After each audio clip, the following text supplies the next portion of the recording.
Okay. Om Namo Venkateshaya. Welcome to the session on Vishnu Sahasra Nama Stotram. We have been discussing the word-to-word meaning of Vishnu Sahasra Nama Stotram. So last week we discussed Sloka number 4 from Vishnu Sahasra Nama Stotram. That is Sarva Sharva Shivastanur Bhutadirnidiravyayah Śambhuḥ Bhavano Bhatta Prabhava Prabhurishvaraha. So I think we discussed most of the names here except the last few. So let's finish this and then we'll discuss Shloka number 5 also today. So Sarva, omniscient, all pervading. So he is omniscient, omnipresent, omnipotent. So he is everything. Sharva, the destroyer. Shiva, the pure and auspicious. Sthanuhu, the steady and changeless. Okay? Bhutaha, source of all elements. Nidhiravyaya, the everlasting treasure. Sambhava, he who manifests at will. Bhavana, bestower of the fruits of action. Bhuta, Bharta, sustainer of the universe. Prabhava, he whose avatars are acts of greatness. Prabhu, the most adept and powerful. Ishvara, the supreme controller. So these are the 12 names here. So Sarva, he is the creator. Everything emanates from him. Aham sarvasya prabhavo mattaha sarvam pravarchate. Iti matva bhajante mam buddha bhava samanvitaha. Krishna tells in Bhagavad Gita that everything emanates from me. The matter and spirit, both in the material world and spiritual world, everything emanates from Bhagavan Krishna. Krishna is Swayam Bhagavan. Ete chamsa kalau pumsa Krishnastu Swayam Bhagavan. Indrari Yakulam Lokam Mrugayanti Yuge Yuge. So, even in the spiritual world, the spirit soul cannot exist without the support of Krishna. Even though the spirit soul is eternal, but still the spirit soul cannot exist without the support and maintenance of Krishna. Just like the sun and the sun rays. Sun rays cannot exist without the sun disk. Okay? And then Sharva is the destroyer. Sharva means the destroyer. The one who creates, the one who maintains, he is the one who destroys at the end. Withdraws all the living beings into his garbha.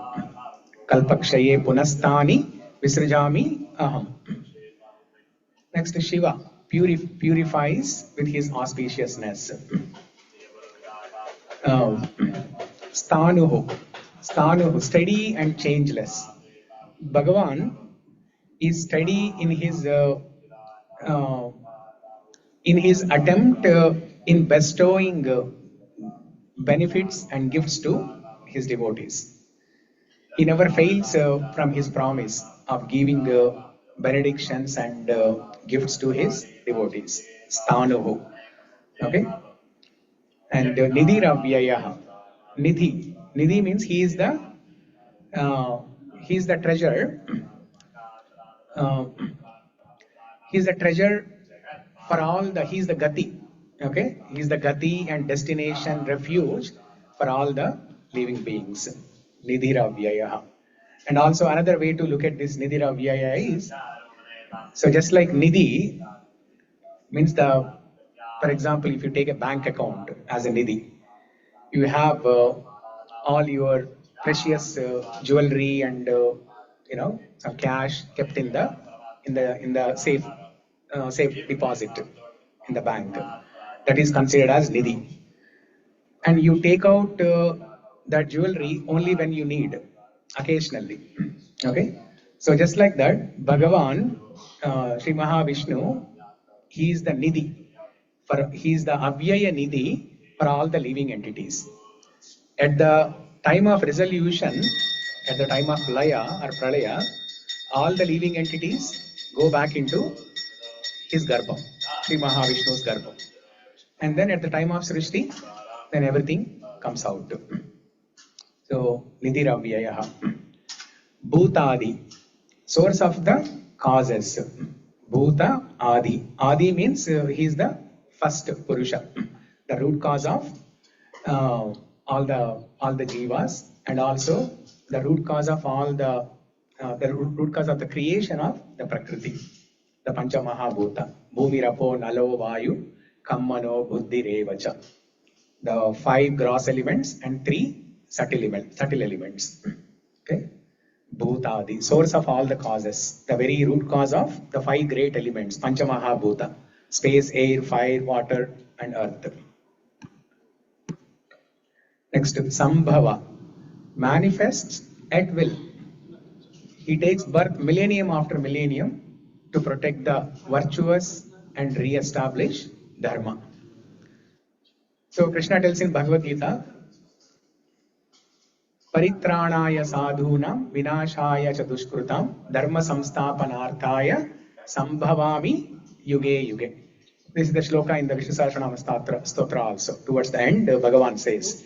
This is from Bhagavad Gita, chapter 4. So, millennium after millennium, every yuga, Bhagavan appears in various avatars at his own will.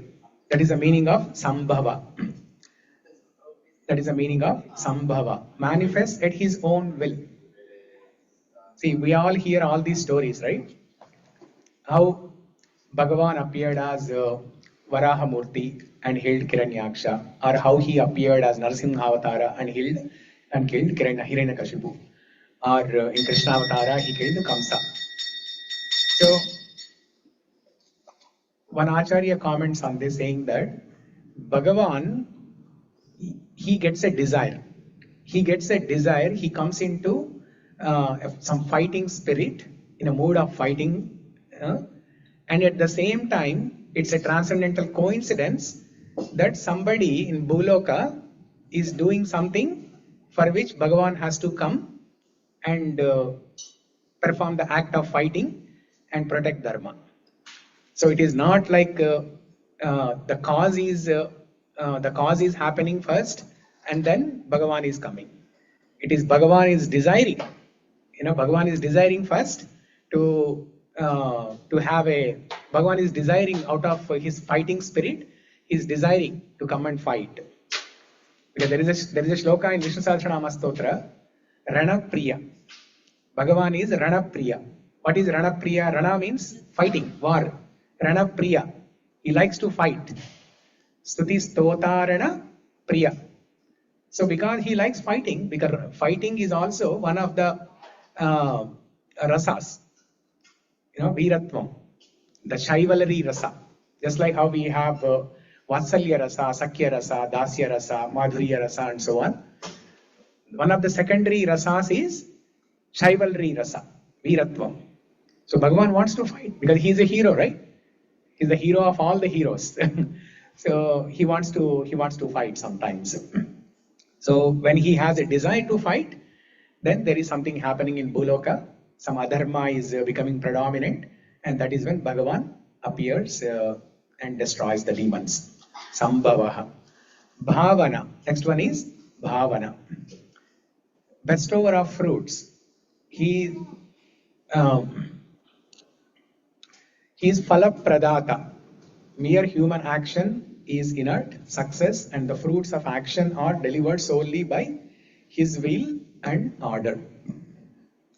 Krishna tells in Bhagavad Gita 2.47, the famous principle of Nishkama Karma Yoga principle.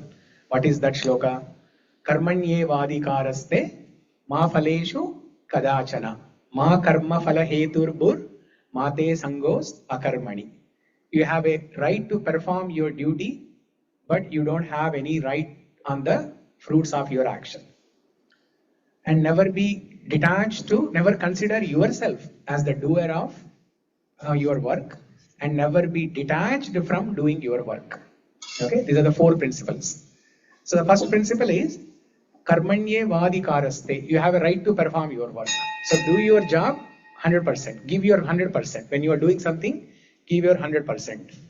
But do not be attached to the results. Success or failure, do not be attached to it.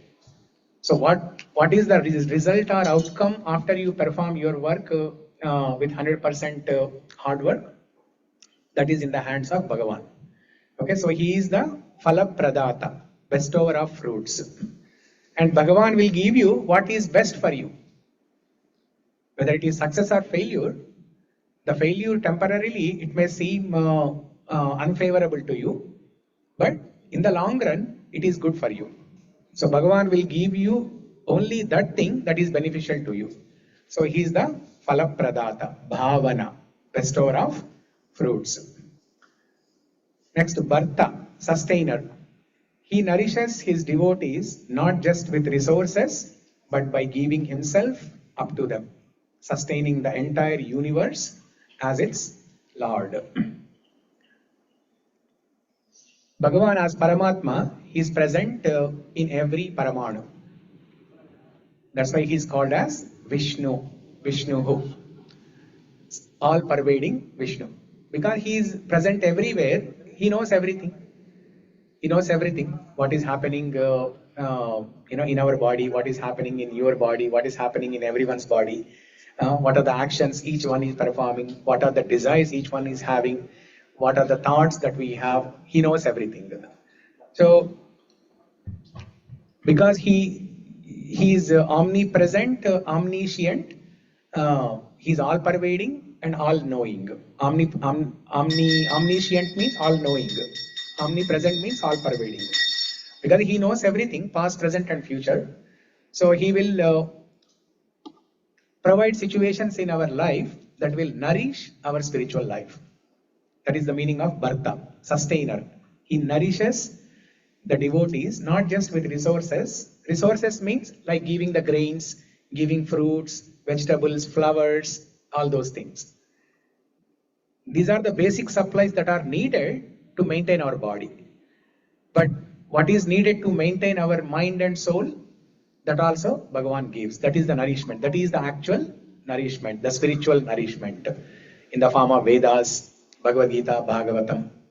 So he nourishes the devotees not just with resources, but by giving himself up to them.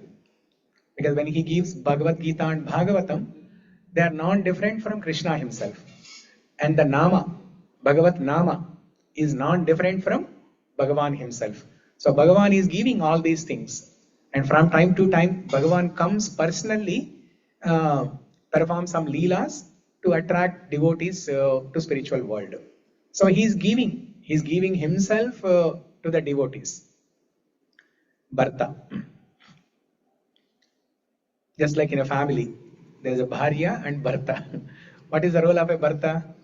He has to bring all the... To fulfill all the desires of the Bharya. He has to bring food, shelter and... He has to provide food, shelter. Not only that, but also help the Bharya, the wife, with spiritual upliftment. Okay? With spiritual upliftment. That is the role of husband. Next, Prabhava, greatness in action. All great beings are born from him. His descendants, avatars, are acts of unmatched magnitude and greatness. Prabhava. Aham sarvasya prabhava matta sarvam pravartate. Krishna tells in Bhagavad Gita. Like how everything emanates from him. All the great things are the creation of Bhagavan. Whenever you see great things in this world, like Mount Rainier, how beautiful, how gigantic it is. Or when you see Everest or Himalaya Parvatas, how gigantic and beautiful they are. So they are the creation of Bhagavan. They are the creation of Bhagavan, Prabhava. There is Prabhava and Vibhava. Bhagavan avatars are classified into two categories. Prabhava, primarily two categories. There are more subcategories, but primarily two categories. Prabhava and Vibhava. Prabhava means Those are the avatars in which Krishna's potency is present 100% in full. That is Prabhava. Like when that same Krishna Bhagavan appears in Krishna Avatara in Dwapara Yuga, that is an example of Prabhava. Or within the Krishna Avatara, when Krishna, during Rasalila time, when Krishna expands into multiple Krishnas and dances with each and every gopi. So that Krishna is present in full opulence, in full potency with every gopi. That is Prabhava Avatara. Whereas that same Krishna, when he appears in other avatars, like Matsya Kurma, Varaha, Vamana, Ityadi, then all the potencies are not 100% present in those avatars. For example, Varaha Avatara, it's a short-lived avatara. Krishna Avatara, Krishna lived for, about 120 years or something. Whereas Rama Avatara, you see, Rama ruled Ayodhya for 10,000 plus years. So these are long-lived avatars. Whereas Matsya Kurma, Varaha, Vamana, these are short-lived avatars. So whatever potency is needed to accomplish the task for that short span, only that potency is available. That's why they are called as Vibhava avatars. Prabhava and Vibhava. Prabhava is full potency. Vibhava is limited potency. Okay. Next one, Prabhu. Prabhu means master, the Lord.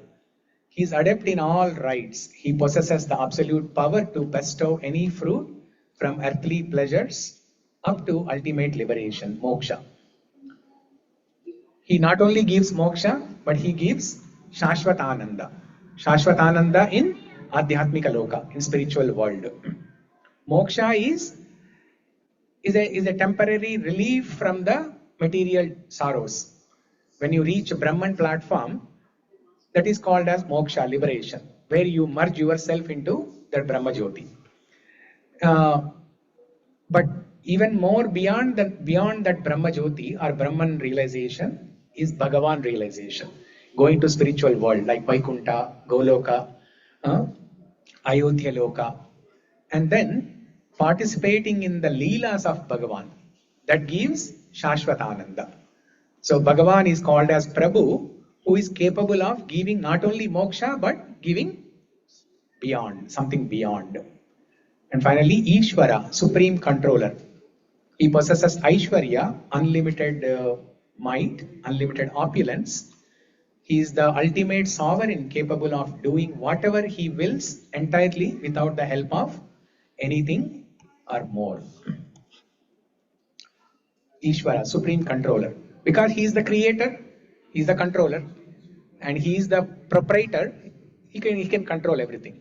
Like when you own a car, you have the car remote in your hands, or when you own a TV, you have the remote and you can control. Similarly, the entire Vishwam belongs to Vishnu. So he is the supreme controller. Krishna tells in Bhagavad Gita, Mayādhyakṣena prakriti sūyate sacharacharam. In this material world, everything moves under my supervision. Both chara and achara. Even the rocks, even the lakes, even the mountains, even the trees, the leaves on the trees, the human beings, animals, everybody moves according to the will and under the supervision of Bhagavan.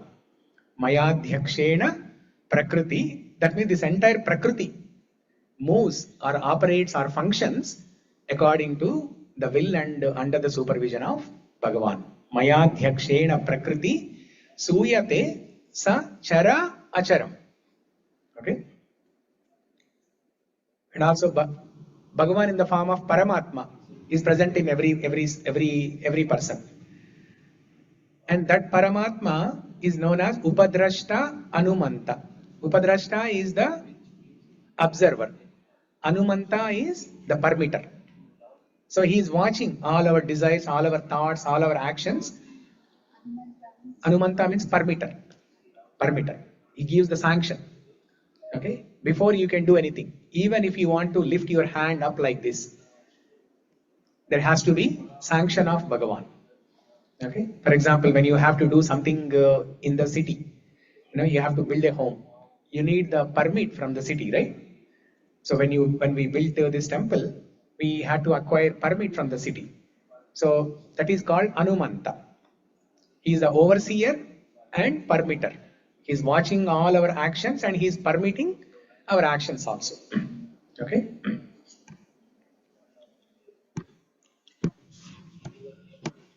So that was 4th shloka.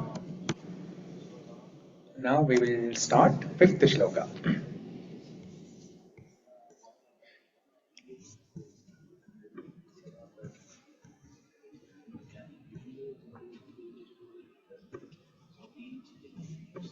I think the volume is low.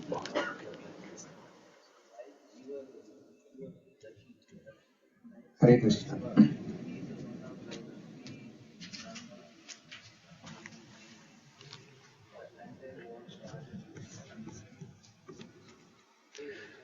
Vishnu Sahasra Nama Stotram, Sloka number 5. Svayambhūḥ Ādityaḥ Puṣkarākṣaḥ Mahāsvanaḥ Anādi-nidhanaḥ Dhātā Vidhātā Dhāturuttamaḥ. Okay, so please repeat after me. Svayambhūḥ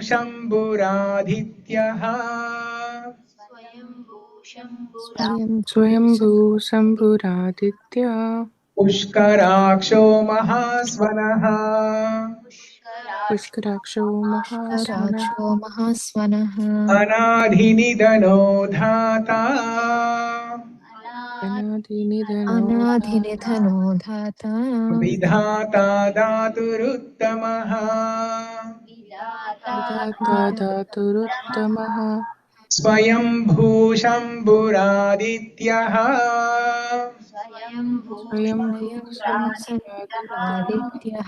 Puṣkarākṣaḥ Mahāsvanaḥ Puṣkarākṣaḥ Anādi-nidhanaḥ Dhātā Anādi-nidhanaḥ Vidhātā Dhāturuttamaḥ. Vidhātā Dhāturuttamaḥ. Third time. Svayambhūḥ Ādityaḥ Svayambhū Puṣkarākṣaḥ Mahāsvanaḥ Puṣkarākṣaḥ Anādi-nidhanaḥ Dhātā Anādi-nidhanaḥ Vidhātā Dhāturuttamaḥ.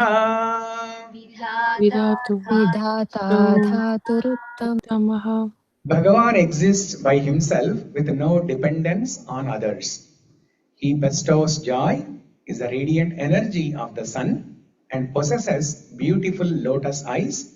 He is the deep voice of the Vedas, eternal and without end. He generates the fruits of actions, sustains the universe, and its supreme controller. And he is the supreme controller. So let's look at the word for word meaning, and then we'll also chant the mantra style names for all these. Svayambhū, the self-existent. This is the 37th. These are the numbers of the names in Vishnu Sahasra Nama Stotram. There are 1000 names, or 1008. Okay, to be precise, 1008 names. This is the 37th name in Sloka number 5. 37th name. There are 9 names in this Sloka. Svayambhū, the self-existent. Śambhuḥ, the joy giver, or the one who gives happiness. Puṣkarākṣaḥ, the beautiful lotus-eyed one. Ādityaḥ, the golden sun. Mahāsvanaḥ, the great sound. Anādi-nidhanaḥ, the eternal. Dhātā, the creator. Vidhātā, the controller. Dhāturuttamaḥ, the ultimate support. Okay, so let's repeat these meanings. Svayambhū, the self-existent. Śambhuḥ, the joy giver. Puṣkarākṣaḥ, the beautiful lotus-eyed. the beautiful lotus-eyed, Ādityaḥ, the golden sun, the golden sun, Mahāsvanaḥ, Mahāsvanaḥ, the great sound, the great sound, Anādi-nidhanaḥ, Anādi, the Anādi-nidhanaḥ, eternal, the eternal, the eternal, Dhātā, Dhātā, Dhātā, the creator, the the creator, creator, Vidhātā, Vidhātā, the Vidhātā, controller, the controller, Dhāturuttamaḥ, Dhāturuttamaḥ, the Dhāturuttamaḥ, ultimate support. ultimate support. the ultimate support. Okay, so let's recite the mantra style chanting, and then we will discuss the meanings of each of these words. Okay, you can come forward, you can come closer. Whatever time you are here, 5 minutes, 10 minutes, whatever time, come closer. Okay, so yesterday, if you were here yesterday in this temple hall during Toli Ekadashi, Shayana Ekadashi festival, we recited Vishnu Sahasra Nama Stotram 3 times. The entire Parayana we did 3 times, and then in the end, the Pujari did Archana using Vishnu Sahasra Nama Stotram namas. So, Om Svayambhūve Namaha, Om Svayambhūve Namaha. Om Śambhave Namaha, Om Śambhave Namaha.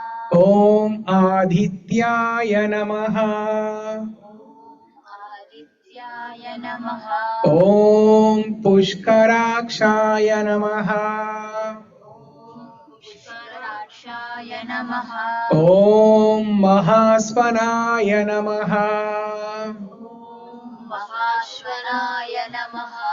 Om Anādi-nidhanaḥ Namaha, Om Anādi-nidhanaḥ Namaha.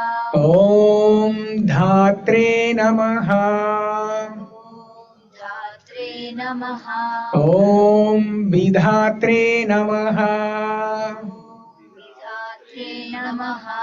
Om Dhāturuttamaḥ Namaha. Dhāturuttamaḥ Namaha. Okay, so this is how you can chant Vishnu Sahasra Nama Stotras in mantra style chanting. Okay, so before we discuss further, details on this, what we're going to do is, for about 5 minutes, we're going to discuss what is Toli Ekadashi, what is Shayana Ekadashi. We all celebrated yesterday, but what is it? So let's discuss that for 5 minutes. Why is it called Toli Ekadashi? First of all, there were so many other Ekadashis before this, right? We are in July month, and every month there are 2 Ekadashis. First of all, why is it called Toli Ekadashi? The word Toli means first Ekadashi. Then we'll understand what is Shayana Ekadashi. Okay, so first let's focus on Toli Ekadashi. Toli Ekadashi is that Ekadashi that occurs in the first place in the 4-month Chaturmasya period. Okay, so the Chaturmasya starts from now, Ashada Masam, it goes on until Kartika Masam. This 4 months period is called Chaturmasya, and people take Chaturmasya Vrata. What is Chaturmasya Vrata? They restrain themselves from eating everything. Okay, everything and anything. Okay, like some people restrain themselves from eating moong dal. Some people restrain themselves from eating yogurt. Some people restrain themselves from drinking milk. People restrain from eating green leaves. So like that.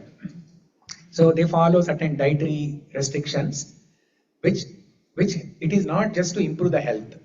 To improve the health, you can do this anytime, right? There are so many different types of diets. But the purpose of following this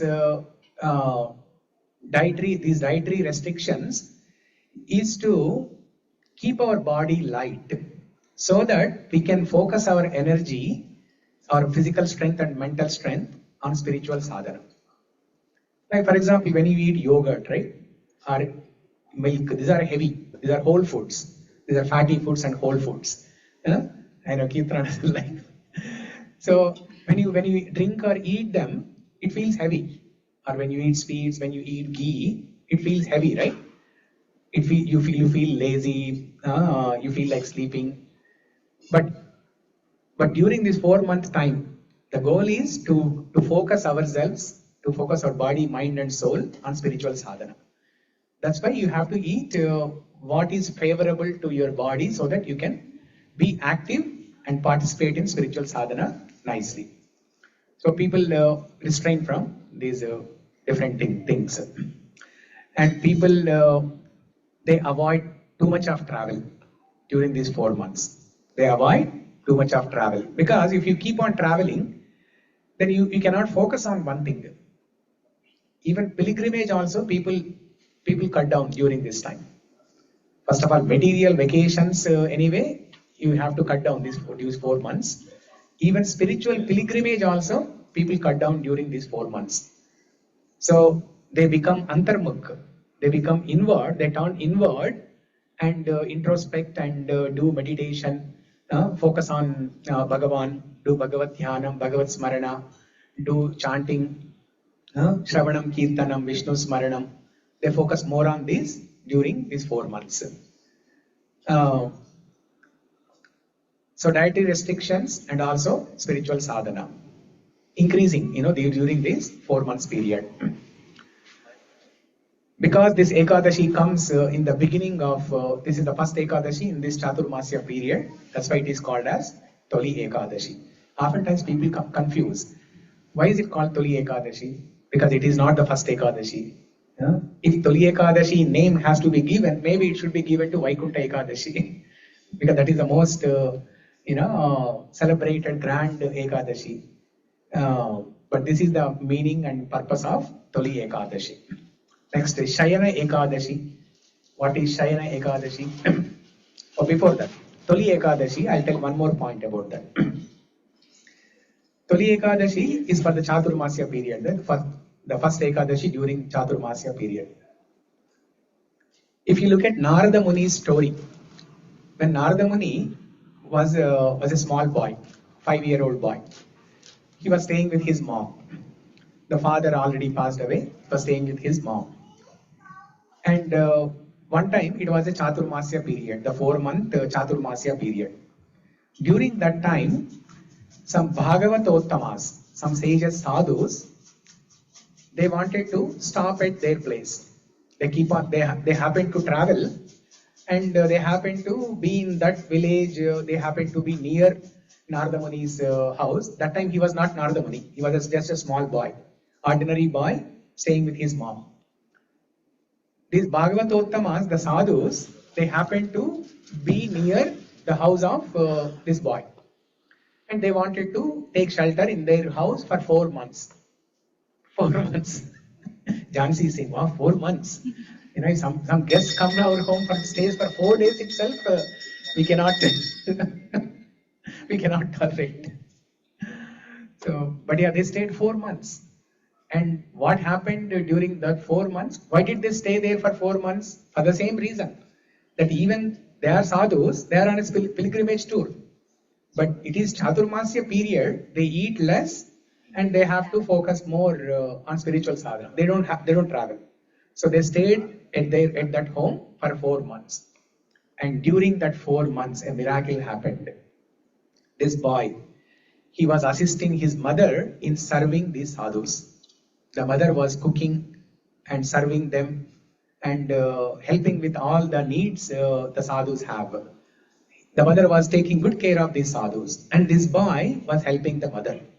And not only that, after the brahmanas, the sadhus have eaten their meal, the boy was eating the uchishtam. Uchishtam means some remnants, some grains, some leftover food he was eating. It is auspicious. You offer food to God or you offer food to brahmanas and you take the remnants, it is auspicious. Uchishtam. Okay? Narada Muni was eating like that. He was doing sadhu seva and also eating that mahaprasada, uchishtam. And this boy, he developed so much devotion simply by serving these Bhagavatottamas and simply by eating their uchishtam. And what the world has seen after that is an exalted devotee, Narada Muni, who is a Triloka Sanchari doing Harinama Sankirtana. He goes to Patala Loka also. Narada Muni goes to Swarga Loka, Bhuloka, Patala Loka, all the 14 planets. He can go everywhere. No visa required, no passport, no boarding pass, nothing is required. He is a transcendental spaceman. We have heard about Spider-Man, what else? Batman. But he is a transcendental spaceman.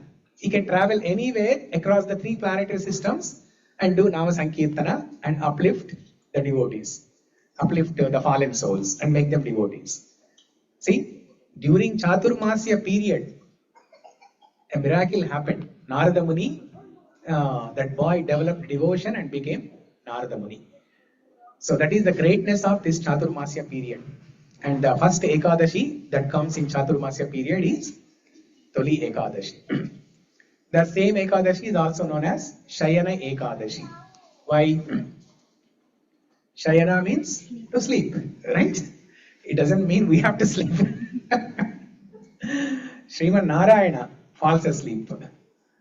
He goes into Yoga Nidra. Sriman Narayana goes into Yoga Nidra. Now what is this? He's always sleeping only, right? Sriman Narayana in Kshira Sagara, he's Akshiro Dhanvat Pradeshe Shuchimani Vilasat Saikate Mauktikanam Mala Klukta Sanastas Patikamani Bhair Mauktikar Manditangaha. That is the description of Sriman Narayana reclining or lying down in the causal ocean on Adishesha. Now why he has to go into a separate Yoga Nidra now? That means this is a cosmic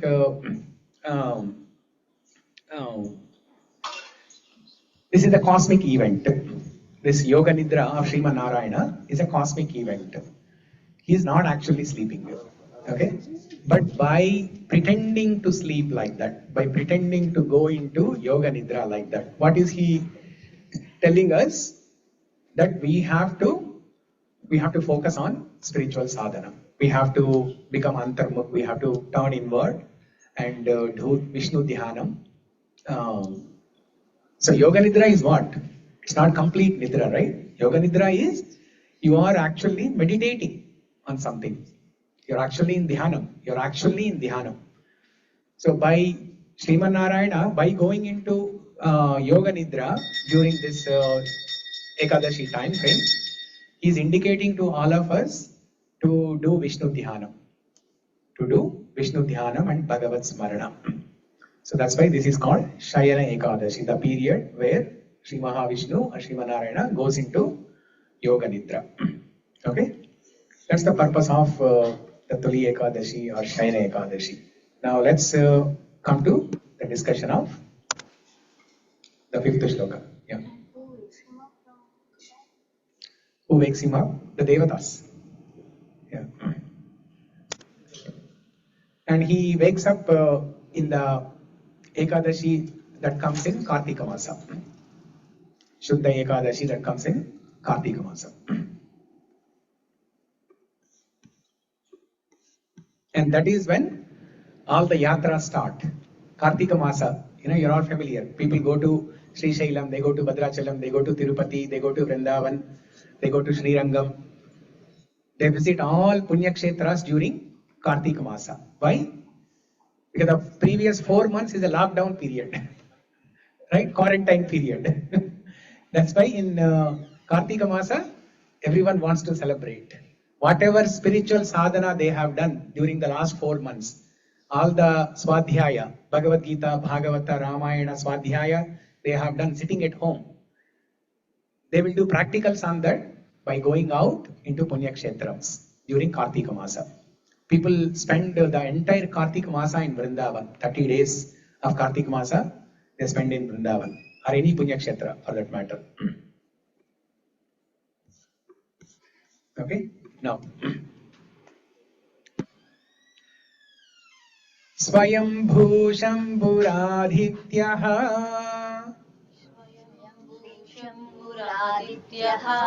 Puṣkarākṣaḥ Mahāsvanaḥ Daksho Mahāsvanaḥ Anādi-nidhano Dhātā Anādi-nidhanaḥ Dhātā Vidhātā Dhāturuttamaḥ. Vidhātā Dhāturuttamaḥ. Svayambhū. Swayam on his own, bhavati manifests.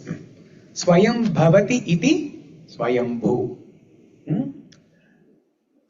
One who manifests on his own without any external cause. He is self-born and independent. Manusmriti says, Sayeva Swayam Udbhavau. Sayeva Swayam Udbhavau. So Sri Krishna, Sriman Narayana, he is Swayambhū. He appears at his own will. And he exists without any cause. All of us, we are existing, that means there is a reason. There is a cause. Who is the cause for all of us? Bhagavan is the creator, is the cause for all of us. He is the source of all the sources who has no source. He is the creator of all the beings and he does not have any creator. Okay? Ishvara Parama Krishna Satchidananda Vigraha Anādi-radhir Govinda Sarva Karana Karanam. He is the Sarva Karana Karanam. Sarva Karana means all the effects. And he is the Karana, he is the cause. Sarva Karana, Karana is the effect. We are all the effect, the result or outcome, output. And he is the Karana, he is the cause. Sarva Karana Karanam. Ishvara Parama Krishna Satchidananda Vigraha Anādi-radhir Govinda Sarva Karana Karanam. This is a beautiful shloka in Brahma Samhita. Let's all repeat. It's a very simple shloka. Ishvara Parama Krishna Ishvara Parama Krishna Satchidananda Vigraha Satchidananda Vigraha Anādi-radhir Govinda Anādi-radhir Govinda Sarva Karana Karanam. Sarva Karana Karanam. Yeah. So Brahma is saying in the Brahma Stuti that how Bhagavan, Sri Krishna, Sriman Narayana is the cause of everything. And he doesn't have any cause, he doesn't need any creator. Okay? If we have a pot, earthen pot, as soon as you see earthen pot, it is assumed, it is understood that earthen pot comes from earth or clay. That means the clay is the cause for the pot. And after destruction, what happens? The pot again merges into the clay. Okay? So that same clay is the source, is the effect, and is the and in the end, that is the one which holds it. At the time of destruction, it is the same clay which holds the pot. Similarly, Bhagavan is creating us, he is maintaining us, and he is holding us back in his garbham after destruction. Okay? So Swayam. But whereas Bhagavan, he doesn't need support for all these things. For Srishti, Sthiti and Laya, he doesn't need any support. He doesn't need any help. He is Swayam Prakasha or Swayambhū. Bhagavatam also says, in Bhagavatam, first canto, Pradhama Skanda, third chapter, Tritiya Adhyaya, Vyasadeva describes 26 avatars of Bhagavan. Matsya Kurma, Varaha, Vamana, Narasimha, Balarama, Rama, Parashurama, Buddha, Krishna, Kalki, all these 26 avatars, Bhagavan Vyasadeva explains. After explaining all the avatars in 1.3.28, first canto, third chapter, 28th shloka, Vyasadeva writes, Ete chamsa kala pumsaha Krishnastu Bhagavan Swayam.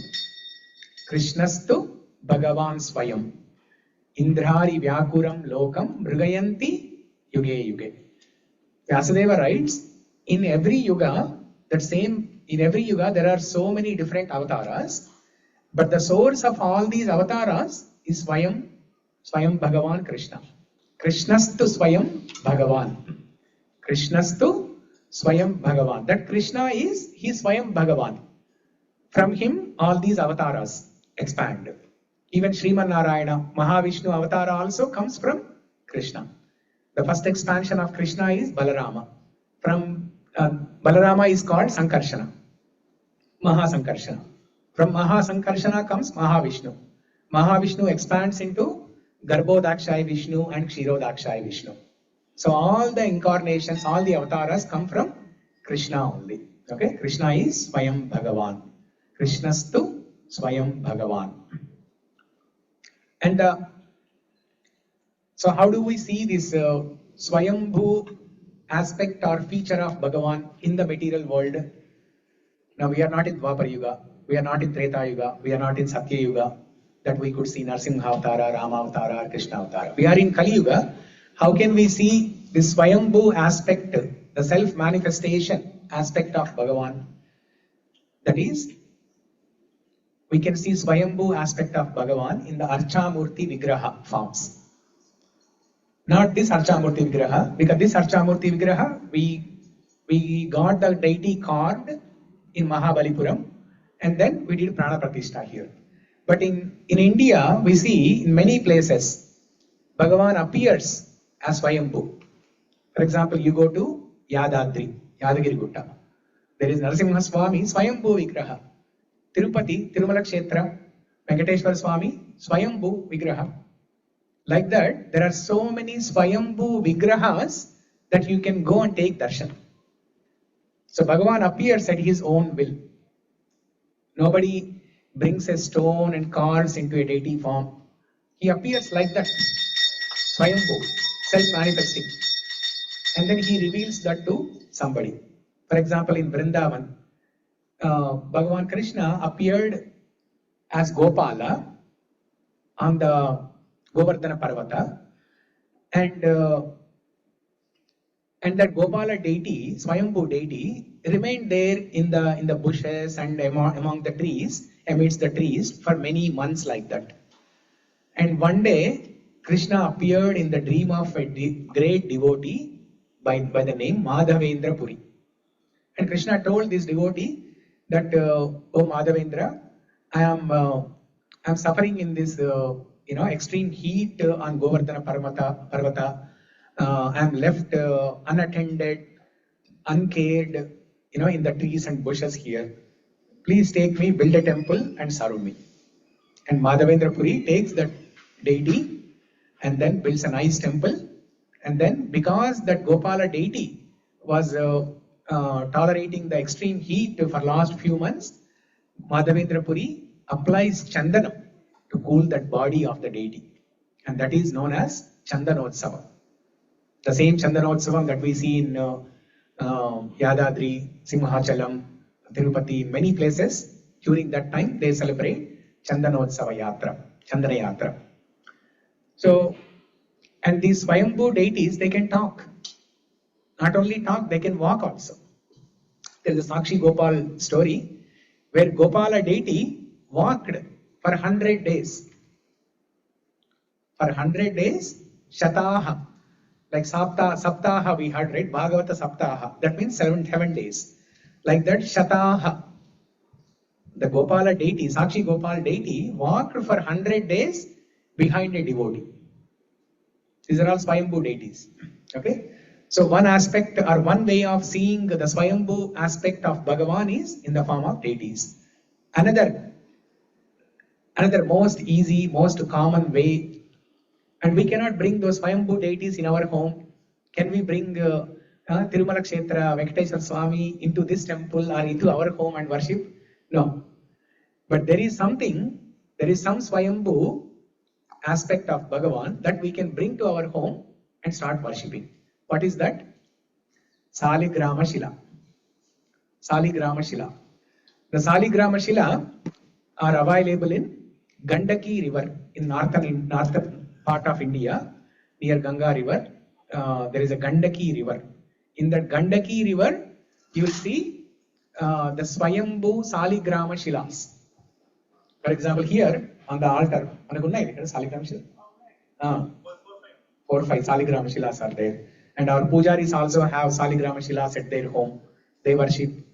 And different Saligrama Shilas, they have different marks on the Shila that indicates a different avatara. Some Saligrama Shilas, they indicate Rama avatara. Some Saligrama Shilas, Narsimha Shila. Some Saligrama Shilas, Krishna Shila. Like that, depending on the marks on the Shila, the sadhus and pure devotees, acharyas, they can identify what type of Shila it is. And then people can, we cannot, it is not like an item that we can buy and bring it home. Ideally, Saligrama Shila, somebody has to gift us. When a pure devotee or when a sadhu, when a brahmana gives a gift, then we can have Saligrama Shila at our home and we can worship. Because worshipping you have? No, we don't have. I'm waiting.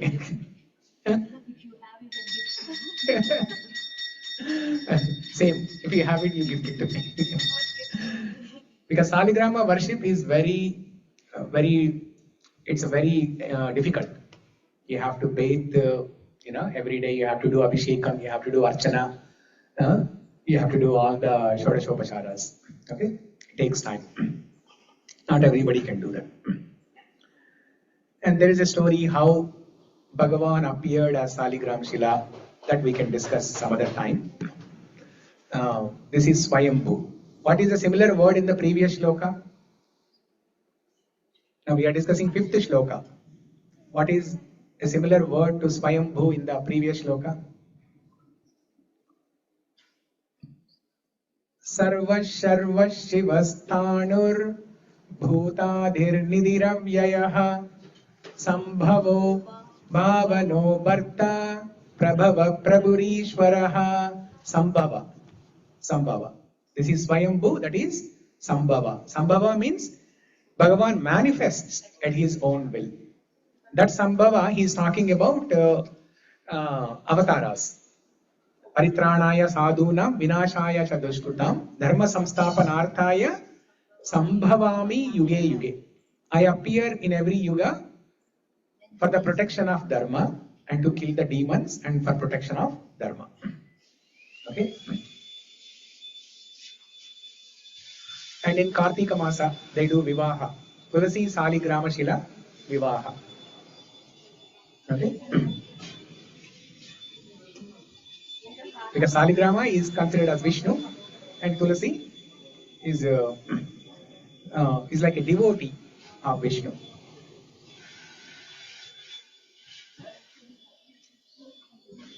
Okay? So what is the name that we discussed so far? Svayambhūḥ.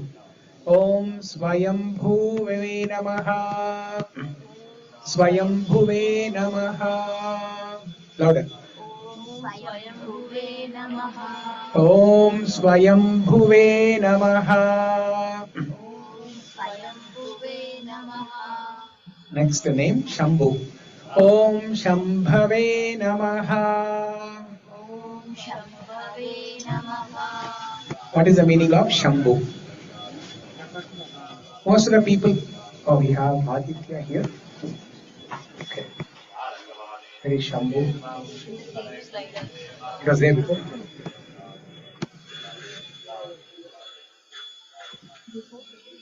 Okay.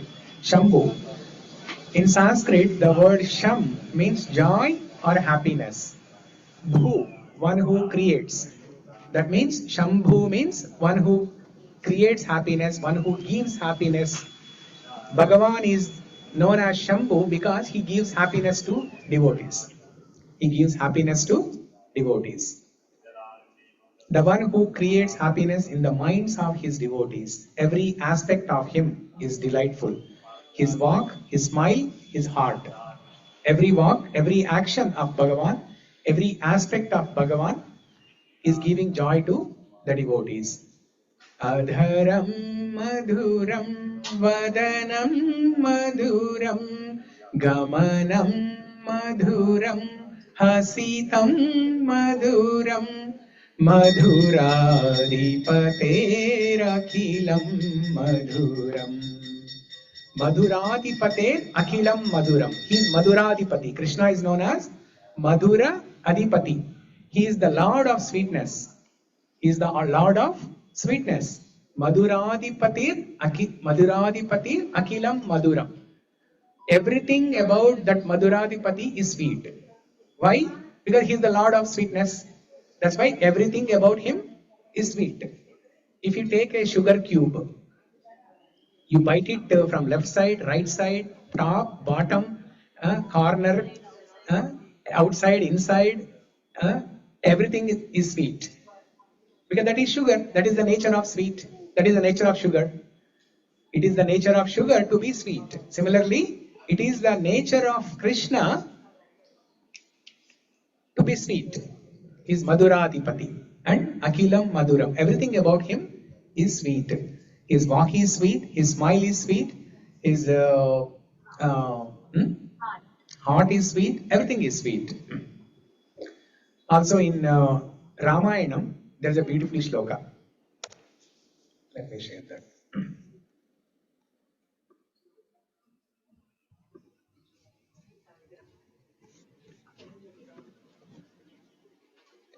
The word Rama itself means, what is the meaning of Rama? Ra means reality and Ma means mind. Okay, that is one meaning. Another meaning, something simple. This is very high philosophy. Something simple. Rama, joy, one who gives joy, or the treasure house of joy. Rama means the treasure house of pleasure and joy.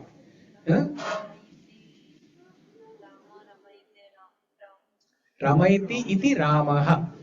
Ramayati iti Ramaha. That means one who gives joy is Rama. Vidhātā? Okay. Yeah. So there's a beautiful shloka, Sri Rama Karnamrutam. Ramabhiramam Nayanabhiramam Vachabhiramam Vadanabhiramam Sarvabhiramam cha Sadhabhiramam Vande Sadada Sharadhim Charamam. Ramabhiramam Nayanabhiramam. Ramabhiramam.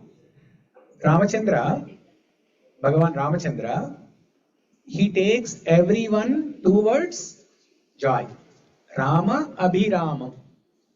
If you simply look at him, you are actually walking towards joy. Rama Abhiramam. Abhi means towards. Abhimukam. You might have heard this word, right? Abhimukam, Vimukam or Pratimukam. Abhimukam means toward. Vimukam or Pratimukam means against, backwards. Abhiramam means towards Ramam, towards joy. The name Rama, Rama Namam, Rama Darshanam, everything will take you towards joy. Simply by chanting Rama Nama will take you towards joy. Rama Abhiramam. Nayana Abhiramam. Taking darshan of Ramachandra gives joy to your eyes. It gives joy to your eyes. Nayana Abhiramam. Vacha Abhiramam. Bhagavan Ramachandra's words, speech are very joyful. Simply by hearing his voice, we get joy. Vachabhiramam. Ramachandra is known as Mitabhashi, Mrudubhashi, and Purvabhashi. Okay, he is Mitabhashi, he talks less. Mrudubhashi, soft spoken. Madhurabhashi also. He speaks only sweet words. And Purvabhashi, he speaks first. He takes the initiative to speak first. When he is meeting with other people, he takes the initiative first and talks with them. He asks them, how are you doing?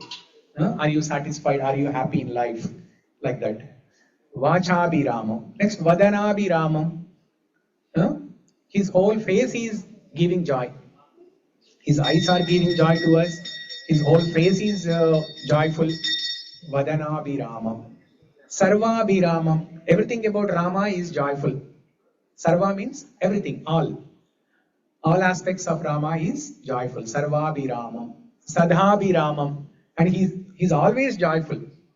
No matter what the circumstances are, he was joyful when he was in Ayodhya. He was joyful when he went to Vanavasa. So no matter what the external circumstances, situations are, he's always joyful. Sadhabhiramam. To that Ramachandra, Vande Sada Dasharathim Charamam. Let me offer my pranama to that Dasharathi Ramachandra. Dasharathi is son of Dasharatha. That is why he is known as Dasharathi. So let's recite this beautiful shloka one time. So what are we trying to understand here? Śambhuḥ. The word that we are trying to understand is Śambhuḥ. Śambhuḥ means one who gives joy. Sham, the Sanskrit word sham means joy. Bhu means one who gives. Or bhavati, to create. Bhu means to create. Śambhuḥ means one who creates joy, one who gives joy. Oftentimes, Śambhuḥ is the name associated with Lord Shiva. That is correct. He is also giving joy to the devotees. Similarly, Bhagavan Ramachandra, Bhagavan Sri Krishna, Vishnu, Sriman Narayana, everybody is giving joy to the devotees. Ramabhiramam Nayanabhiramam Ramabhiramam Nayanabhiramam Vachabhiramam Vadanabhiramam Vachabhiramam Vadanabhiramam Sarvabhiramam cha Sadabhiramam Sarvabhiramam cha Sadabhiramam Vande Sada Dasharathim Charamam. Vande Sada Dasarathim Charamam. Okay, we have about 15-20 people. Okay, please come forward. Sing this beautiful, simple shloka of Ramachandra. If you can see from there, you can still recite. Are you all ready? Ramabhiramam Nayanabhiramam Ramabhiramam Nayanabhiramam Vachabhiramam Vadanabhiramam Vachabhiramam Vadanabhiramam Sarvabhiramam cha Sadabhiramam Sarvabhiramam cha Sadabhiramam Vande Sada Dasharathim Charamam. Vande Sada Dasarathim Charamam. I always bow to Lord Rama, the son of Dasharatha, who delights everyone. That is the meaning of Śambhuḥ, right? Who delights everyone. Who is pleasing to the eyes, charming in speech, beautiful in face, attractive in every way, and ever full of grace. Andarini ఆనందింపజేసే రాముడు, కళ్ళకు హర్షం కలిగించే రాముడు, తన మధురమైన మాటలతో ఆకట్టుకునే రాముడు, అందమైన ముఖంతో కాంతివంతుడైన రాముడు,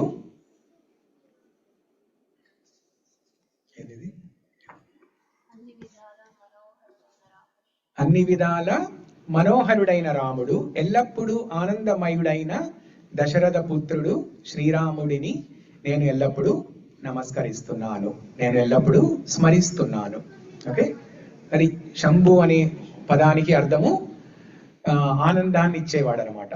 శంభు అంటే ఆనందాన్ని ఇచ్చేవాడు. భాగవతంలో మనకి ఇంకొకటి మంచి చక్కటి శ్లోకం, అది కూడా చూద్దాం. శం అనేది ఎక్కడ మనకి ఉంది అనేది.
In Bhagavatam, there is a beautiful shloka that explains this word sham. Sham means happiness, joy. So how do we get this happiness? In the Rama shloka, we discussed. Simply by looking at him, we get joy. Simply when we hear Bhagavan's words, we hear joy, we get joy. And this shloka from Bhagavatam, it describes simply by remembering Bhagavan, we get joy. Simply by remembering Bhagavan. You don't have to even do Nama Sankirtana. You don't have to come to the temple. You don't even have to do Archana. Don't have to do anything. Simply Bhagavat Smarana will give you joy.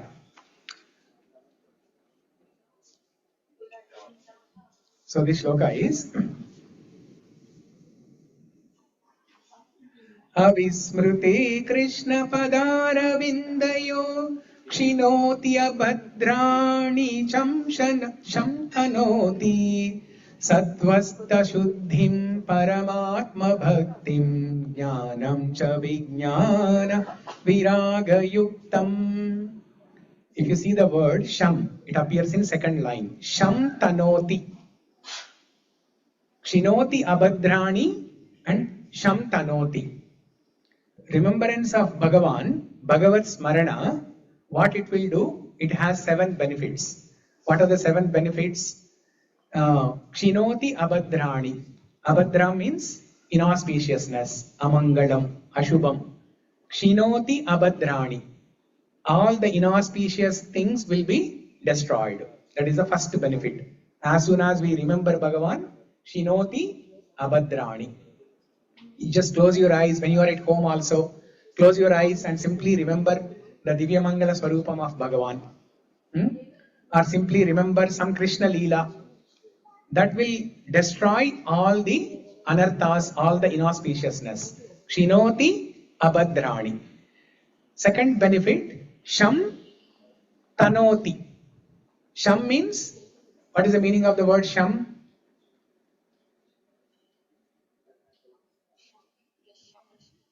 Joy. Sham means joy. Śambhuḥ. That's what we're discussing, right? Śambhuḥ means one who gives joy. Śambhuḥ. Sham means joy. Tanoti. In Sanskrit, Tanoti means expands, increases. Sham Tanoti. Our joy increases. When we remember Bhagavan, the Bhagavat Smarana, our joy increases. Yasya smarana matrena janma samsara bandhanat vimuchyate namastasmai Vishnave Prabha Viṣṇave. Vishnu Sahasra Nama Stotram, Purva Petika. Yasya smarana matrena, simply by remembering Sriman Narayana, what happens? We get relief from the Janma, Mrityu, Jara, Vyadi. This samsara bandha. We get relief from this Janma samsara bandha. Vimuchyate namastasmai Vishnave Prabha Viṣṇave. Om Namo Vishnave Prabha Viṣṇave. That is the shloka. So similarly here, Sham Tanoti. Simply by remembering Bhagavan, our joy expands. Satvasya Shuddhim. Satvasya Shuddhim. Sat means our consciousness. Our consciousness becomes pure. Shuddhi. Satvasya Shuddhim. Our consciousness will be purified. In all the pujas and rituals, the pujari what will they ask us to do? Om apavitra pavitro va sarvantar bahistito va yasmaret pundarikaksha sabahyantarabhya shuchihi. Simply by remembering pundarikaksha, bahya antar shuchihi, the external and internal purity will come. Okay, so that is the third one. Satvasya Shuddhim. Our consciousness will be purified. Fourth one, Paramatma Bhakti. Remembering Bhagavan will give you devotion to Bhagavan. It will give you bhakti. It will increase your bhakti. See, you will be able to remember Bhagavan only when you have some bhakti. With that little bhakti, if you remember Bhagavan, it increases your bhakti. Okay? Paramatma Bhakti. It makes your bhakti strong. Okay? More deeper. Jnanam. Next one is Jnanam, transcendental knowledge, spiritual knowledge. Divya Jnanam, Atma Jnanam, Bhagavat Jnanam. Next, Vijnanam. Jnanam is the theoretical knowledge and Vijnanam is the practical thing. Jnanam, Vijnanam. That is, Bhagavan will give you experiences. He will give you some beautiful, relishable experiences. When you experience those things, you will become emotional. You will get more connected to Bhagavan. Those experiences will make your faith strong. And you will strongly believe that, yes, Bhagavan is there. Oftentimes we have this question, is Bhagavan there? I don't see him. He's not answering to my prayers. So when you have questions like that, Bhagavan will give you some experiences, making you think that he's there, his presence is there, and it will increase your faith. Okay, Shraddha. The last one, seventh one, Viraga. Detachment, renunciation, detachment from prapanchika sambandha, okay, detachment from our relations, detachment from material objects, sense objects. All the time we think that the material objects will give us happiness. So the renunciation means rejecting the material objects for happiness and only completely depending on Bhagavan for our joy. That is Śambhuḥ. Okay? Avismriti Krishna Padara Vindayo Shinoti Abhadrani Cha Sham Tanoti Sattvasya Shuddhim Paramatma Bhaktim Jnanam Cha Vijnana Viraga Yuktam.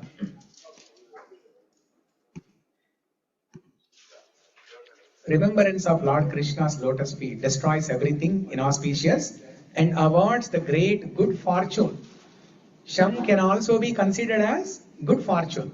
Joy is one meaning. Second meaning is good fortune, Shubham. This is simple to remember, right? Sham means Shubham. Sham means Shubham. Sham also means joy, but Sham, if you want to remember easily, Sham means Shubham. Okay. Okay, next, let's come back to our fifth shloka here.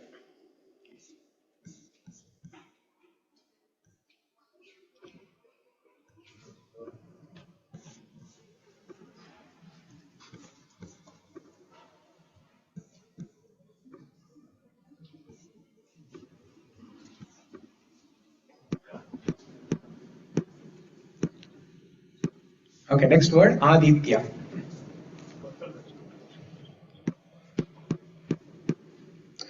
Om Ādityaḥ Namaha. Om Ādityaḥ Namaha. Om Ādityaḥ Namaha. Om Ādityaḥ Namaha. Om Ādityaḥ Namaha. Om Ādityaḥ Namaha. So this is one of the names of Bhagavan, Sriman Narayana.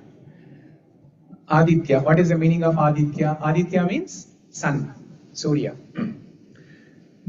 In the Deva Gana, there are different groups.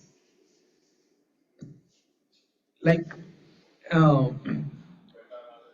Kinnaras, Purushas, Charanas, Gandharvas, Yakshas, Adityas. Like that, there are different groups in the Devaloka. Depending on the roles that they perform, depending on the tasks they perform, different devatas, different demigods, they are grouped. Okay? So like that, there is one group called as Āditya. And there are 12 Adityas, 12 suns. These are the solar deities. We can say these are the Adityas or solar deities. These are called as solar deities.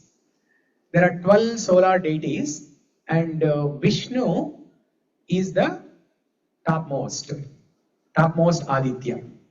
Krishna tells in Bhagavad Gita, Adityanam aham Vishnu. Adityanam aham Vishnu. Of all the Adityas, among all the 12 Adityas, I am Vishnu. the central golden energy at the core of the sun's orb, the avatar of Vishnu, Urukrama, and that avatar of Vishnu is called Urukrama. Urukrama, among the 12 sons of Aditi and Kashyapa. These 12 Adityas, they are the sons of Aditi and Kashyapa.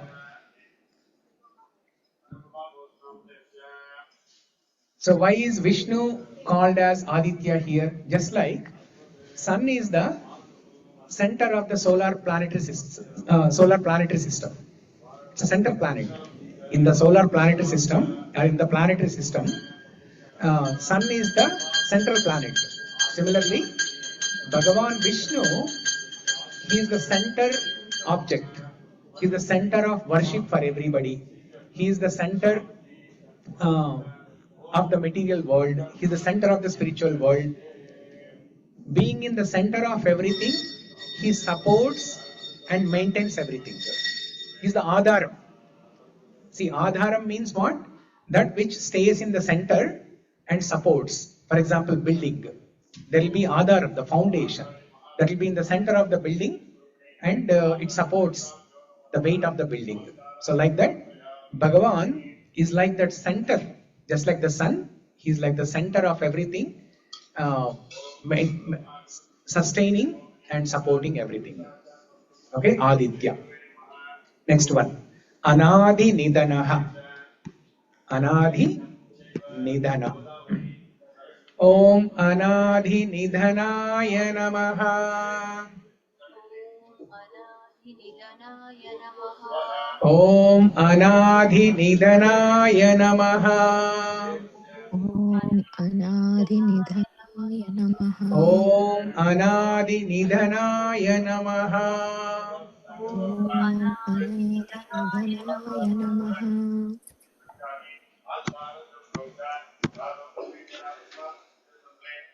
Adi and Nidhana. Adi means beginning, Nidhana means end or also death. Adi means birth, Nidhana means death. Adi also means beginning, Nidhana means end. Ana-adi. Anadi means no beginning. Anidhana. Anidhana means no death or no end. Anadi, no beginning, no birth. Anidhana, no end or no death. Because Bhagavan is Satchidananda Vigraha. Sat Chit Ananda. Sat means eternal. He exists eternally. He exists eternally. And he is the one from whom everyone comes. Aham Sarvasya Prabhava. He is the one who creates everyone. So that's why he is Anadi. And even after the entire creation is destroyed, all the yugas are destroyed, all the people are destroyed, he remains. Even after Pralaya, he remains. There's no death for him. There's no end for him. So he's happily lying down in the Vatapatra. He's called as Vatapatra Shahi, right? So he's happily reclining, lying down in the banyan tree leaf, Vatapatra. That's why he's called as Vatapatra Shahi. Shahi means one who is sleeping. One who is sleeping in the Vatapatra, that leaf, coming from Vatavruksha. Patram coming from Vatavruksha.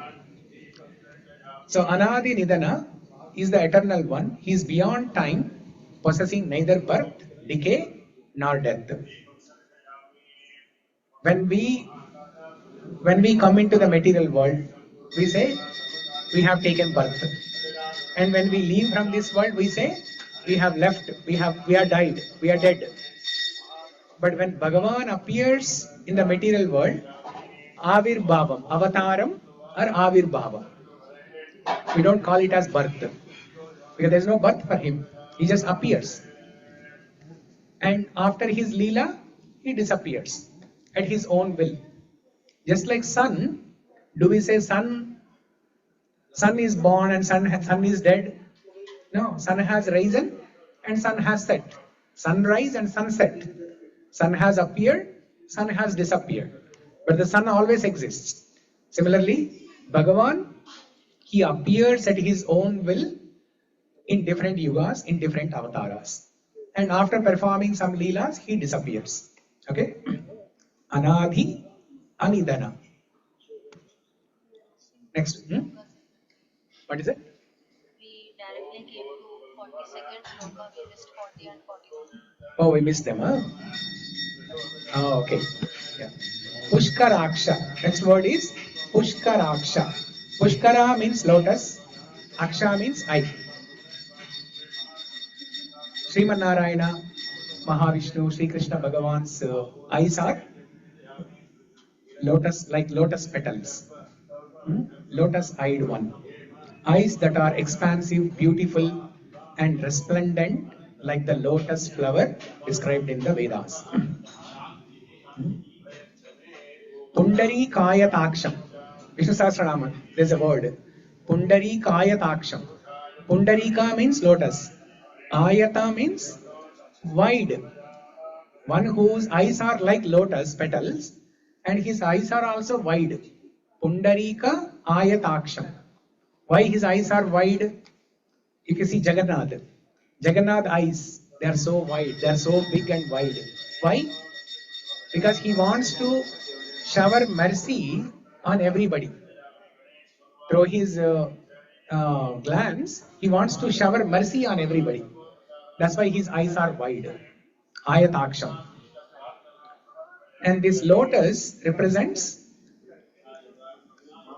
purity. Lotus represents purity, enlightenment, beauty, softness. So because Bhagavan's eyes are as soft as lotus petals, as beautiful as lotus petals, as pure as lotus, and full of knowledge. Lotus represents enlightenment also. Why enlightenment? Because the lotus stays in the mud, but is never contaminated by the mud. That is enlightenment. Vijnanam. The Jnanodayam or Vijnanam, even when you are in the material world, you are not contaminated by the material contamination. That's why lotus represents enlightenment. So Bhagavan's eyes are an embodiment. They are an embodiment of enlightenment. Okay? Jnana-nidhi. Bhagavan's eyes are Jnana-nidhi. Simply when you take darshan of Bhagavan's, Netra darshan, they call it Netra darshan, right? So every Thursday, they put some simple decoration on Swami, where you can see his eyes also very clearly. So as soon as you see his eyes, you will become joyful. And when Bhagavan showers his mercy through his glance, you will develop bhakti. You will develop desire to do devotion. When you come to the temple, 3 benefits will happen. When you come to temple and take darshan of Bhagavan, 3 things will happen. One is, if you don't have spiritual desire, spiritual desires will be created. If you already have spiritual desires, the spiritual desires will be nourished. They will be protected, they will be nourished. Your spiritual desires will be increased. Third one, your spiritual desires will be fulfilled. They will be fulfilled. That means you will put your desire into action.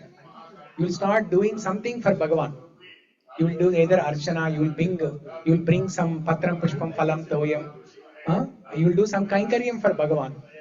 That desire will manifest into action, kainkaryam, seva. So these are the 3 things happen. Why?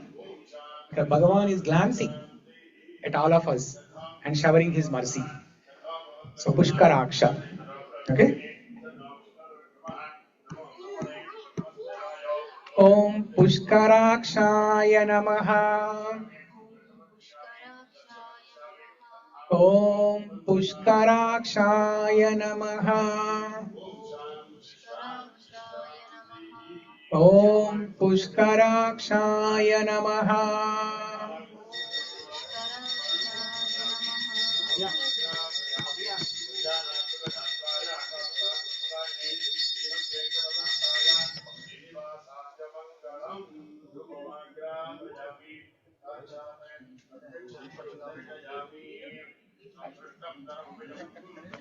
So here, Nammalvar, Nammalvar is beautifully writing in his poem. You are from Tamil Nadu? Nammalvar. Can you read this Tamil? Do you know English also? Okay, this is in English.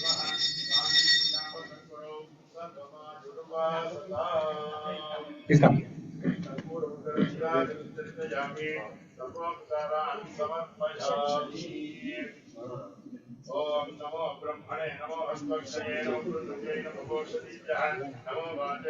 You can read English also?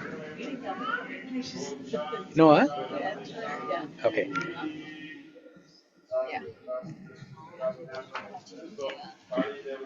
தாமரை மலர்கள் போல இருக்கும் பெருமாளின் இரண்டு கண்கள் நம் உயிரை குடிக்க வந்த இரண்டு யமன்களோ. Meaning? The two lotus In the mic. The two lotus-like eyes of Bhagavan. Is it the Yama who's come to snatch our life? Yeah. So, yeah, are the eyes the lotus petals, or are these the two eyes or the nose of Yama Pasha that comes to take our life, suck our life? Okay, that means as soon as you look at the Netra Darshanam of Bhagavan, you are lost completely. You will be completely absorbed in the beauty of the Netram, the Puṣkarākṣaḥ of Bhagavan, that you will forget yourself. You will forget all your sorrows. You will forget your desires, everything, and you will only want to do some kainkaryam for Bhagavan. Okay, so he will suck life out of your body. Yeah, very beautiful.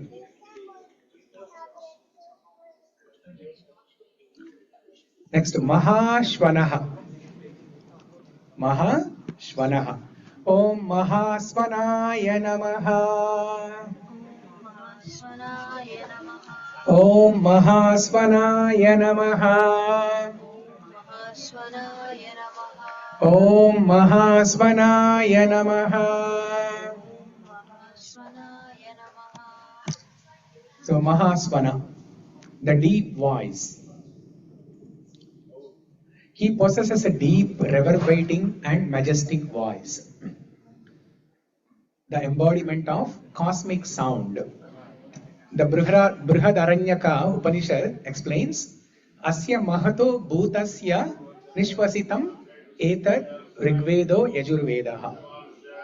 The Rig and Yajurvedas are the very breaths emanating from Bhagavan.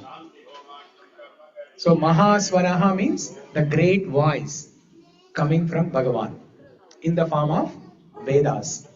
The Vedas are the Vāṅmaya Swarupam of Bhagavan. Bhagavad Gita, Bhagavatam, these are all the Vāṅmaya Swarupam, literary incarnation of Bhagavan. That's why we say Bhagavatam is not different from Krishna.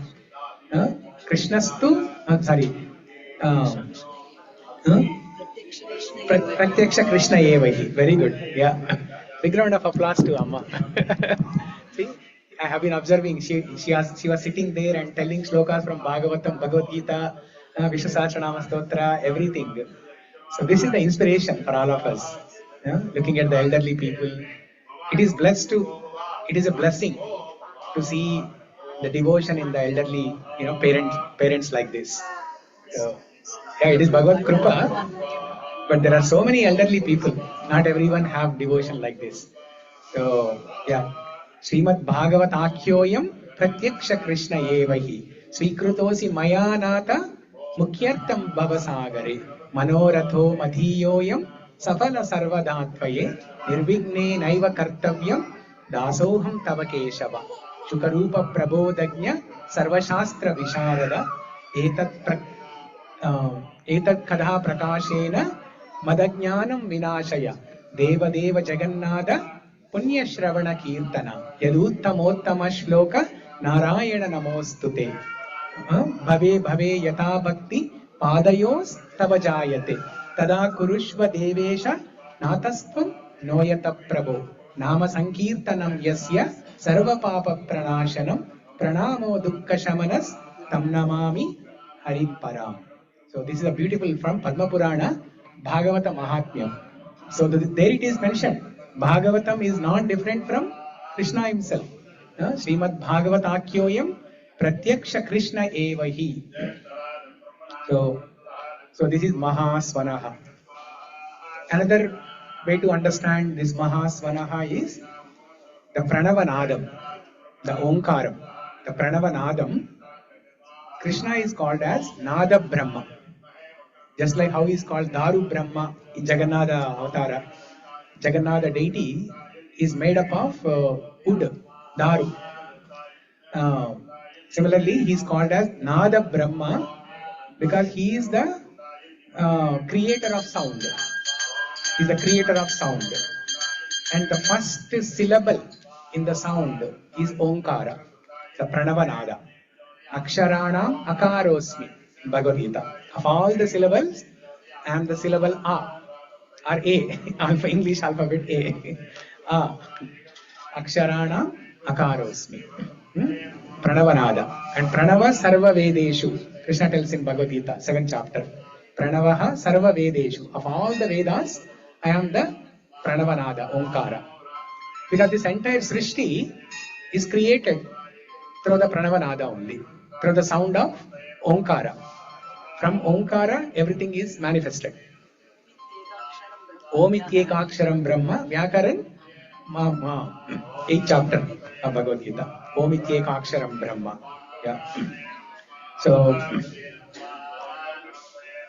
third and most beautiful way to understand Mahāsvanaḥ is Krishna's Venuganam. Krishna's Venuganam can also be considered as Mahāsvanaḥ, the beautiful, great voice to which everybody is attracted. The human beings, animals, cows, gopis, gopa boys, trees, rivers, mountains. The chara vastu becomes achara, hearing the flute or Venuganam of Krishna. Chara vastu becomes achara and achara vastu becomes chara. The moving becomes non-moving, non-moving becomes moving. The mountains melt hearing the flute sound of Krishna and they become water. And the water flowing Ganga and Yamuna river gets frozen hearing the flute music of Krishna. The river water becomes frozen and it becomes standstill, achara. So chara becomes achara, achara becomes chara. That is the beauty of Krishna's Venuganam. And it is also mentioned, Venuganam is responsible for maintenance. It is responsible for maintaining the universe. In the last week we discussed this? No, not last week. I'll show that.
Vishvam Narayanam Devam Aksharam Paramam Padam Swaha Vishvataparamadhyam Vishvam Narayanam Parim Vishvamevedam Purusham Tatvishvapudevate Swaha Vishvapudevate Sadvishvasyathme Sargam Jatsadakam Narayanam Mahāsvanaḥ Vishvasmanam Parayanam Vishvaha Narayanam Paroshyoti Atma Narayanam Paraha Narayanam Param Brahma Tasvam Narayanam Paraha Narayanam Param Dhātā Dhātam Narayanam Param Swaha Yachagat Sarvam Krishate Shravayate Swaha Antam Vaiṣṇava Sarvam Vyapya Yeah, Narayanam. I'm not able to find that slide, but when Krishna is holding in some forms of Krishna, he will hold Shankha, Chakra, Padma, and Venu. So Shankha, the sound emanating from Shankha, it creates Srishti, and the Venu Ganam, it maintains Sthiti, and Chakra, Sudarshan Chakra, Laya. So Srishti, Sthiti, and Laya. These three things are maintained by Shankha and Venu and Chakra. Okay, so that the Mahāsvanaḥ, another meaning of Mahāsvanaḥ is that Shankha. It gives knowledge. Shankha represents knowledge. It represents knowledge. Sure.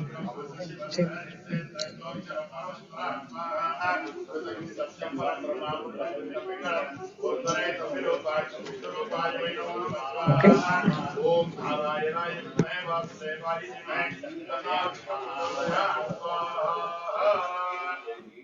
Om Vishnu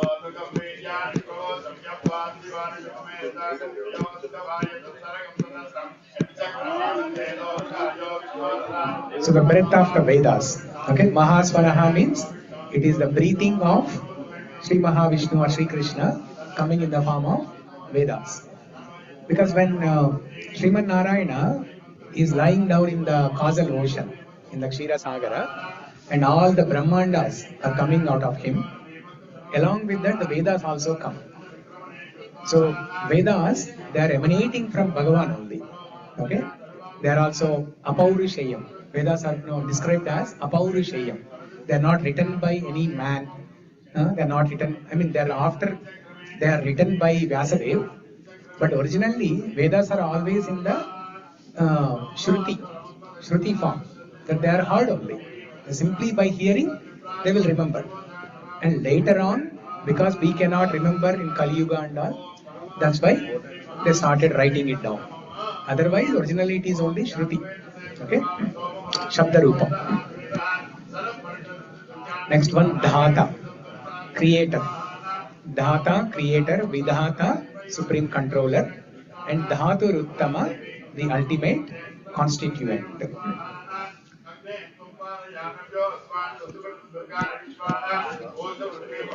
Om Dhātre Namaha. Om Dhātre Namaha. Om Dhātre Namaha.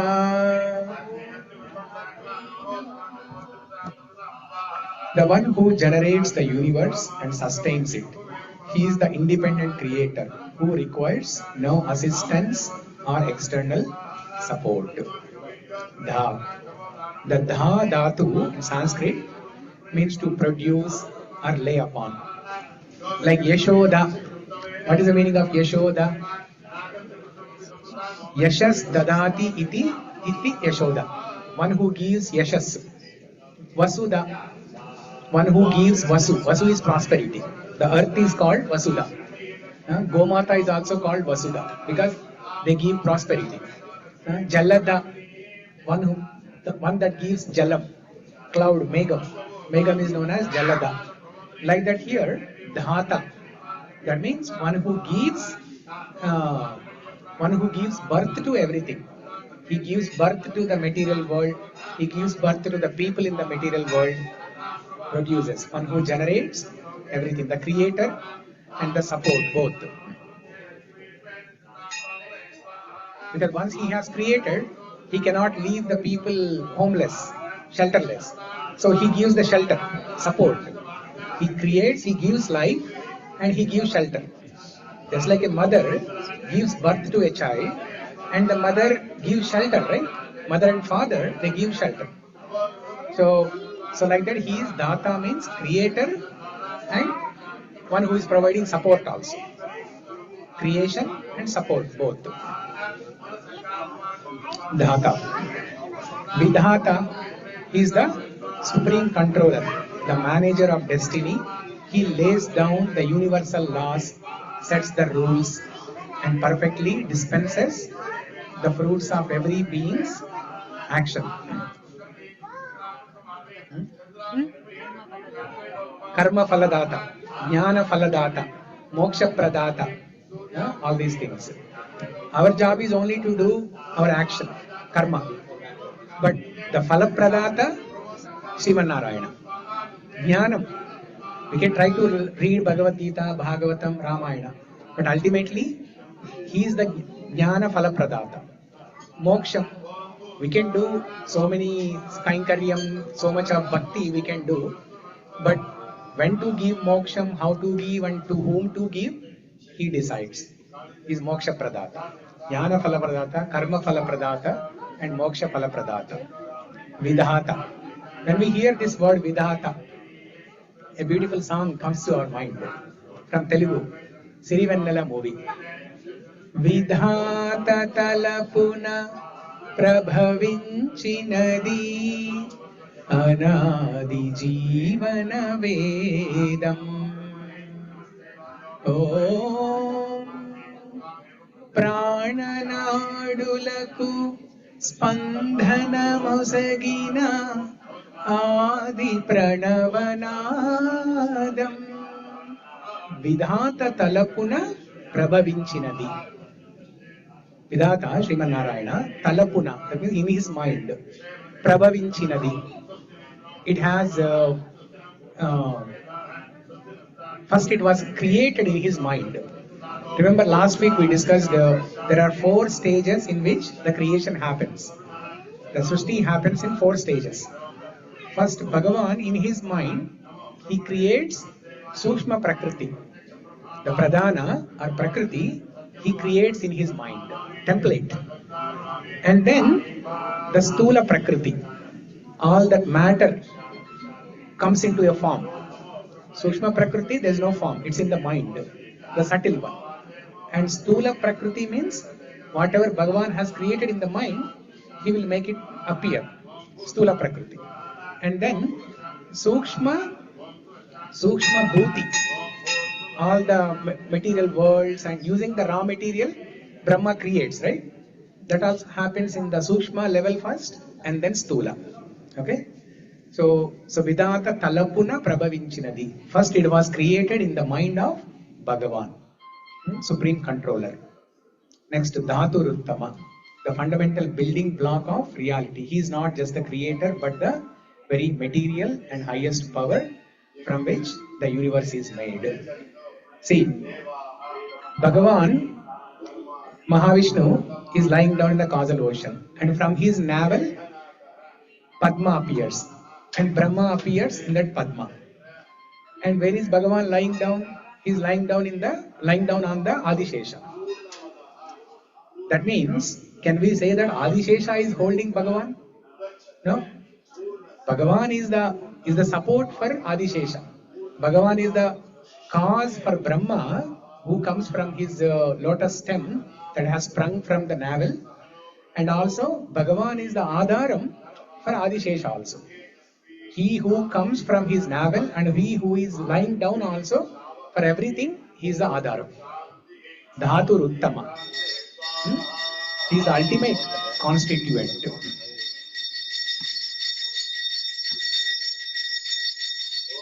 So I think we finished all the namas.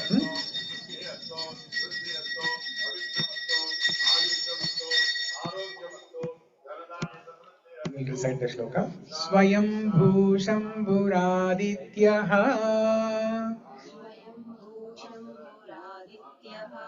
Puṣkarākṣaḥ Mahāsvanaḥ